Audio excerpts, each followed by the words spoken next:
તો 10 દિવસના પ્રિડિક્શન પ્રમાણે તો આપણે એવું કહી શકાય કે 17 ઓગસ્ટ સુધી નથી, પણ એ પછી પણ આવશે કે નહીં એ તો આવનારા દિવસમાં ખબર પડશે. ઓગસ્ટના અંતમાં મજબૂત સિસ્ટમ સક્રિય થાય તેવી શક્યતા, જ્યારે રાજ્યમાં હાલ પશ્ચિમ દિશાઓના પવનો ફૂંકાઈ રહ્યા છે. પોરબંદર, દ્વારકા, જામનગર પંથકમાં જોઈએ તે પ્રમાણમાં વરસાદ નથી પડ્યો. આ મહિનાના અંતમાં એક સિસ્ટમ સક્રિય થાય તો તેની અસર ગુજરાત પર થાય તેવી પૂરેપૂરી સંભાવના હાલ.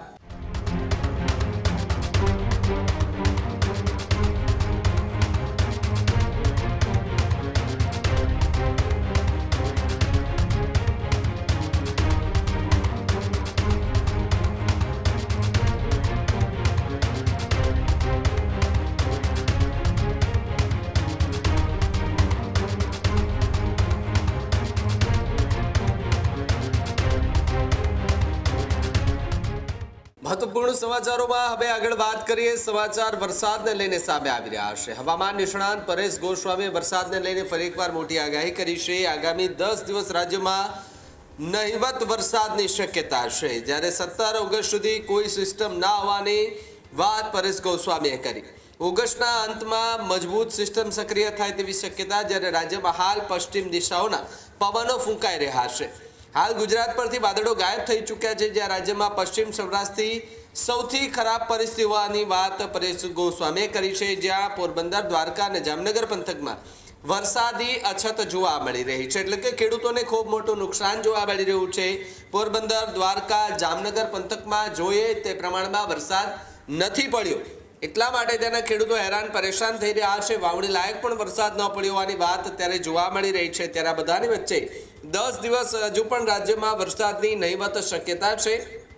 17 ઓગસ્ટ પછી સિસ્ટમ બને એવી સંભાવના છે, પરંતુ 17 ઓગસ્ટ સુધી કોઈ સિસ્ટમ ના હોવાની પરેશ ગોસ્વામીએ વાત કરી છે. આ મહિનાના અંતમાં એક સિસ્ટમ સક્રિય થાય તો તેની અસર ગુજરાત પર થાય તેવી પૂરેપૂરી સંભાવના હાલ જોવા મળી રહી છે.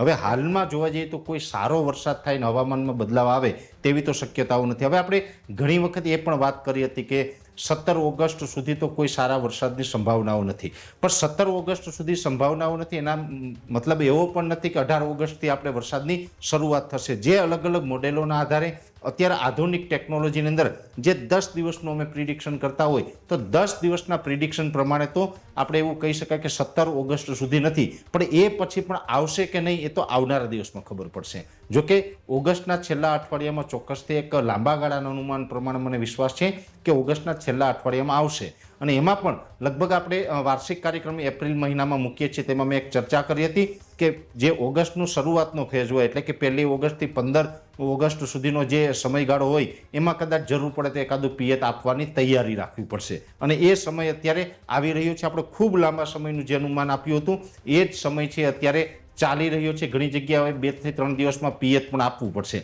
17 ઓગસ્ટ સુધી કોઈ વરસાદની શક્યતાઓ નથી, એનો મતલબ એવો થાય કે 17 ઓગસ્ટ સુધી શક્યતા નથી, પણ 18 ઓગસ્ટથી વરસાદની શરૂઆત થાય તેવી કોઈ આગાહી પણ નથી. એટલે કોઈ એવું ભ્રમમાં ન રહેવું, કેમ કે 17 ઓગસ્ટ પછી પણ ક્યારે આવશે એ આપણે આવનારા દિવસમાં બતાવશું. પણ એક ચોક્કસથી વાત છે કે ઓગસ્ટ પૂરો થાય ત્યાં સુધીમાં એક સારા વરસાદનો અને સાર્વત્રિક વરસાદનો રાઉન્ડ આવશે. સપ્ટેમ્બર મહિનો પણ એકંદરે સારો રહેવાનો છે. બીજી વાત કરવાની છે કે અમુક વિસ્તારમાં અર્ધ દુષ્કાળની પરિસ્થિતિ છે.